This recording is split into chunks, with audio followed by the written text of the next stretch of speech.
Good morning. Chapter 20 of You Are a Badass, Part 2. So fear is for suckers. We're just going to go over 5 lists, I think. 5, 6 lists. 5 things in the book. So number 1 is view fear from your rearview mirror. Think about some radical thing you did in the past that literally gave you the shakes. It was so big and scary. And now look back on it. How terrifying is it now? Can you conjure up any scary feelings about it? Even a weensy twinge of fear? Keep this in mind as you face each new challenge. No matter how intimidating your next great leap forward seems at the moment, it will be a pipsqueak when you look back at it someday. So why wait? Why not look at it through pipsqueak colored glasses right now? Envision your challenge from the future. Look back on them from a place of victory, and they will lose much of their power to paralyze you. I always use my first trip to India as an example when I'm being weenie about doing something that scares me. It was one of my very first international solo trips, and even though my experience with anything Indian up to that point pretty much consistent of a couple of Ravi Shaker CDs and some chicken tikka masala, I thought it would be such a cool place to see. I wanted to go somewhere totally new and experience a reality that was as different from my own as possible. I thought going to India would be like going through the looking glass. So I buy my ticket and then it hits me. What the hell am I trying to prove? Why am I doing this? I'd never go anywhere that far by myself before, where I know no one, didn't speak the language, had no idea what to expect, and I swear I built it up to become one of the most terrifying things I ever did in my life. Because I imagined myself as a tiny little dot all the way on the other side of the globe, floating around in space where I was utterly anonymous, a ghost, a stranger, where I could disappear without a trace and nobody I loved would have any idea what happened to me. Poof! It got so bad that I started fantasizing about seriously injuring myself or that my best friend would die so I wouldn't have to go. For some reason, just canceling the ticket never entered my mind. As luck would have it, however, nobody died, and I found myself being driven to the airport like I was going to my own funeral. The moment I stepped into the international terminal at the airport, however, I was swept up with a sea of colors of people from all over the world, and the movement and languages, and my terror was instantly bulldozed by excitement. I was going to freaking India. When I got on a plane, I sat next to this gorgeous Indian woman wearing a pink sari and huge gold earrings, who turned to me, smiled, and offered me an M&M. And that's when it really sank in. You're not alone, you ding-dong. You are surrounded by people, and one of the most basic common human needs is connection.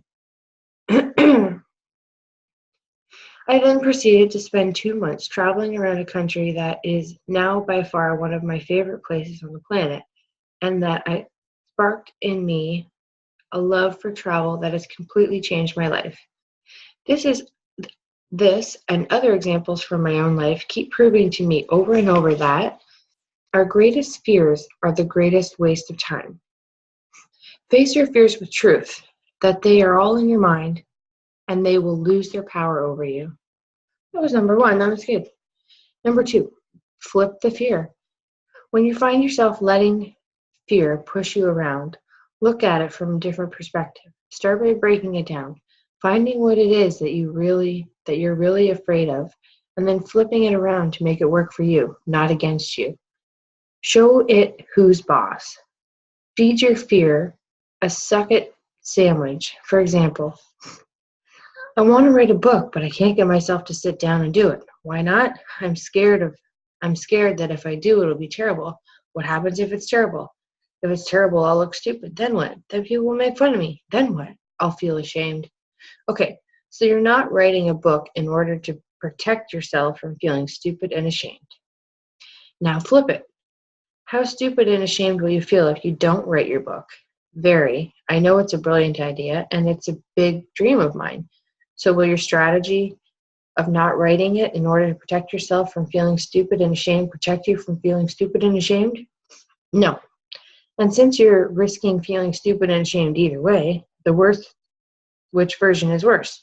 Trying to write it and have it be terrible, or never going for it and living an unlived life of mediocrity, wimpiness, and shame? Living an unlived life in mediocrity, wimps, and shame.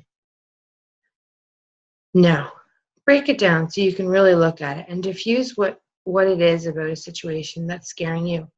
Fear is all about how you choose to look at things. So by changing your perspective on it, you can let the fear of not doing the thing you're scared of fuel your quest in greatness.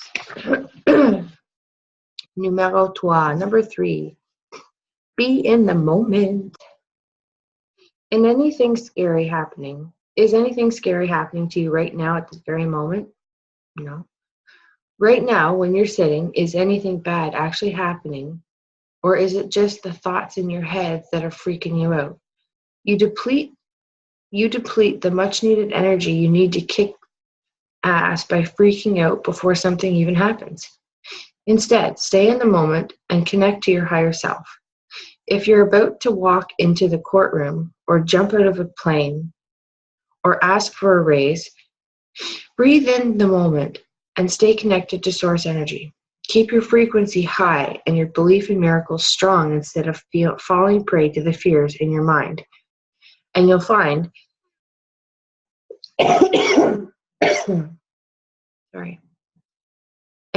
that not only are you much better equipped to deal with whatever situation it is you're headed for, but that 9 times out of 10, it's much scarier in your mind than it is in reality. Number 4, cut off the stream of crap. Be more conscious of information you absorb. What blogs do you read? What shows do you watch? What books do you read?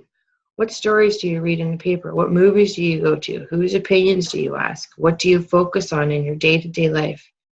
This isn't about being in denial or out of touch with what's going on in the world. It's about how much of this information you really need. Are you staring at a car accident, or are you gathering information that will allow you to contribute to positive change? Wallowing in the pain and suffering isn't going to help anyone, yourself included, any more than starving yourself will help the hungry. If you want to help the world and yourself, keep your frequency high and do your work from a place of power and joy. Number 5, don't think about anything upsetting in bed at night. Our minds turn into gigantic magnifying glasses that make all our fears 100% bigger when we're laying there as a captive audience at 3 a.m. in bed with nothing to distract us. Unless you're going to get out of bed right then and there and take some sort of action, don't waste your precious time thinking about your problems. Every time you do this, it's never as bad the next morning when you get up. You know this, and yet your meditative powers to move troubling thoughts out of your mind. Use your meditative powers to move troubling thoughts out of your mind. Focus on relaxing every single muscle in your body, one by one, slowly and intentionally, so that it takes up all the room in your brain that you're using to freak out with. Breathe deeply and think about all the incredible things in your life. Listen to a guided meditation. Do whatever you can do to get a good night's sleep and deal with whatever it is in the morning. Because the only thing worse than staying up all night freaking out about something is then being too exhausted the next day to deal with it either. Number 6, love yourself, and you will be invincible. And that, my peeps, is chapter 20.